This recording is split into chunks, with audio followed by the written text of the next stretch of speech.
Manchester United play the 4-2-3-1 system normally under Ole Gunnar Solskjaer, which includes 3 midfielders being 1 cam and 2 CDMs. Now, most top 6 sides who play a midfield system of 3 normally have about 6 decent midfielders. For example, Manchester City, they've got Fernandinho, Rodri, Gundogan for the more defensive areas, and they've got De Bruyne and then both the Silvas for the more attacking areas, and you could even include Phil Foden because when he's played he looked decent. So realistically they have 7 options. Now Manchester United, you could say we have 4 to 5 options. Obviously Fred, McTominay and Bruno. We've got Pogba, who's a brilliant player but he might be leaving, and we've got Matic, who's going to retire in the next year. So if Pogba leaves and Matic leaves in the next year, we only have 3 and we need 6 because I think Pereira and Lingard aren't up to the job. So in the next 2 seasons, we've got to get a Matic replacement, a Pogba replacement and a replacement for Pereira and Lingard. So we need to get 3 new midfielders in the next 2 years. And for me, we need 1 cam and 2 CDMs. You know, to improve us if we want to continue playing the 4-2-3-1 system, which seems to be Ole's preferred system. So we needed 2 CDMs to back up Fred and McTominay and a cam to back up Bruno Fernandes. So in this video, I'm going to be looking at 5 midfielders that Manchester United should sign or think about signing. 5 midfielders that would come in and improve the team. So I'm going to be looking at 2 players that could come in the cam position and 3 players that could come in the CDM role. First player on this list, which is probably a very obvious player, but this is Thomas Partey, a player that Manchester United fans and myself regard very highly. He can play CDM and box-to-box centre mid. We saw how good he was against Liverpool in the Champions League recently for Atletico Madrid, so we know that he's up to the task of coming to a tougher league, being the Premier League, because he shut out Liverpool's attack, and if you can shut out Liverpool's attack, you can pretty much shut out anyone's attack on your day. Now Thomas Partey plays for Atletico Madrid, he's 27, he's in the prime of his career, and I know he's not young, but being like 26, 27, you add a core to Manchester United, and Manchester United need more core players to help guide the younger players.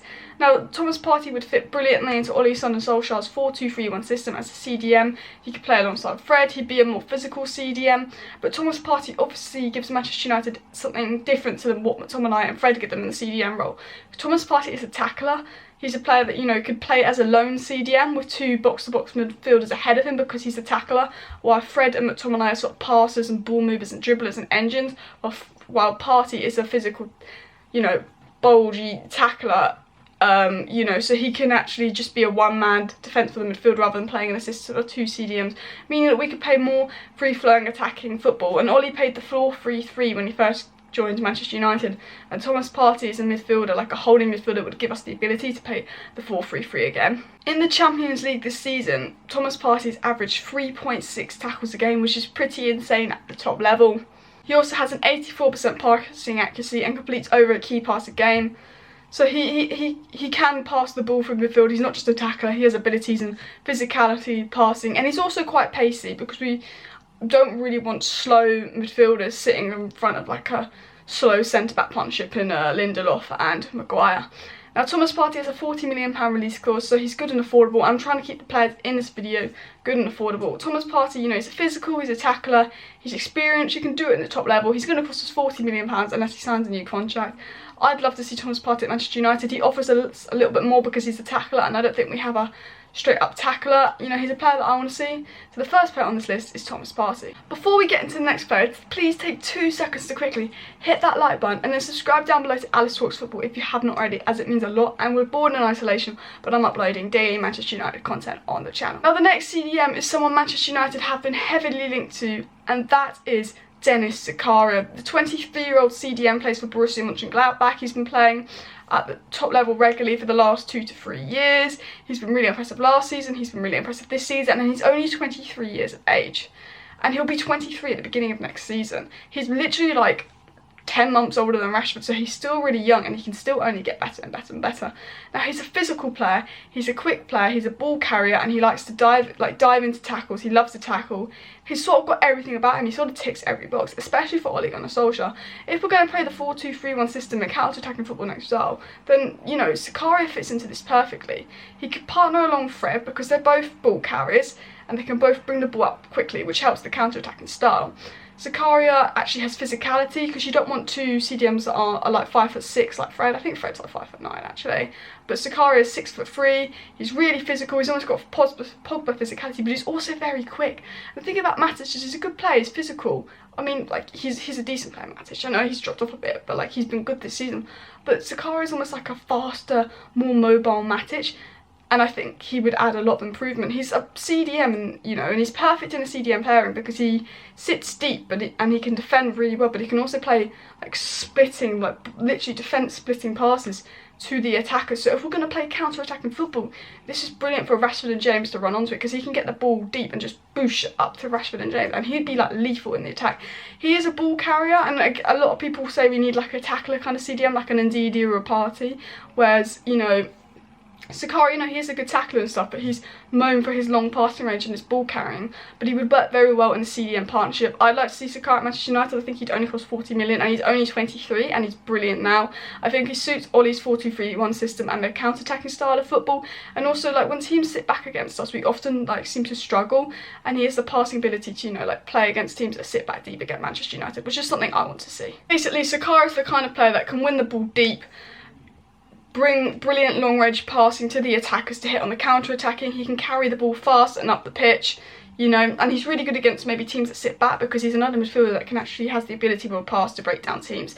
Now the third player on this list, which we're going on to the first attacking midfielder on this list, is a player that's been heavily linked to Manchester United, and that is Jack Grealish. The 24-year-old Villa captain's had a brilliant season this season in a struggling Villa side. He's been playing the cam position, the left wing position, and like a left-sided cam position in like a dual attacking partnership. So he's been playing very attacking football this season, and Villa's attack has actually been pretty good this season. It's their defence which has let them down. He's got 7 goals and 6 assists in the Premier League this season in a relegation team, and you've got to think the season isn't finished, so he's probably going to get 10 goals and 10 assists, maybe more, in a relegation team, which is a very good output from midfield. He's only 24, so he's not even hit his prime. But the thing about him standing out to Manchester United is, yes, we need another Cam.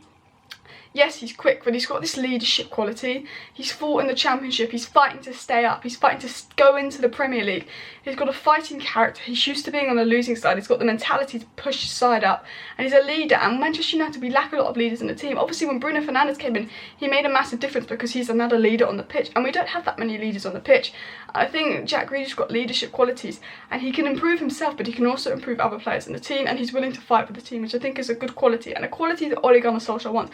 Ole Gunnar Solskjaer wants players at Manchester United that are hard working. You see Manchester United to step up, want to win, want to play for the badge, and have a very good personality. Jack Grealish is also a brilliant dribbler. Even though he plays attacking football, he can carry the ball from deep and quickly run it up the pitch, which would suit the counter-attacking style of football that Ole plays, because he's quick on the ball and he can dribble the ball fast up the pitch, which again suits counter-attacking football. Now, James Maddison and Jack Grealish are the 2 cams most linked to Manchester United, but if Villa go down, Grealish is going to be 50 million, while Maddison's going to be 100 million, so that's why I've chosen Grealish over James Maddison. Before we get into the third and final CDM in this video, I want to give some honourable mentions to some players. And Sumei, who's kind of a box-to-box CDM, the young Camavinga from Rennes, I think that's how you pronounce his name, and Sandro Tonali. I think they're 3 good young options out there that I'd happily have Manchester United buy as well, but I couldn't include them all in this video. Now the final CDM on this list, and for me, best holding CDM in the whole Premier League, Wilfred Ndidi. He is 23 years of age. He'll be 23 at the start of next season. He's still so young, but for me, he is a top quality player. He's got the most tackles in the Premier League this season. He's a tackler, he's a physical CDM, and he's fast, and he fit perfectly into Manchester United in the system that we play. But if Ole wanted to go back to the very successful 4-3-3 system he played with 1 CDM when he first joined Manchester United, and Ndidi allows us to do that because he's a tackling midfielder. He's the one that puts tackles in, so he can play as a lone CDM, meaning we can have Fred ahead as a number 8. Fred ahead as a box-to-box and Bruno slightly ahead as a number 8, which we used to do when Ole first came, of Matic, then Pereira as box-to-box, and Pogba was sort of play as a number 8. Now, Ndidi gives us the ability to do that because, he can play as a lone CDM. He won't struggle because he's a tackler. He's got the most tacklers in the league. I actually think he's the best CDM in the league. Look how good Leicester are doing this season. They're doing amazing. And when Ndidi was injured in February, they had a massive drop-off. They had like an 80% win rate with Ndidi, and then without Ndidi, it was like a 30% win rate. He's so massive in that Leicester. He plays in a midfield 3 of him and Tielemans, then Maddison, and it works really well. It's one of the best midfields in the league, and he could do that at Manchester United. It could be him, Fred and Mctomminay, and Bruno Fernandes, and it would form one of the best midfields in the league. He's a tackler, he's fast, he's quick, he suits the counter-attacking style of play, but he also gives Ole Gunnar Solskjaer the option to play the 4-3-3.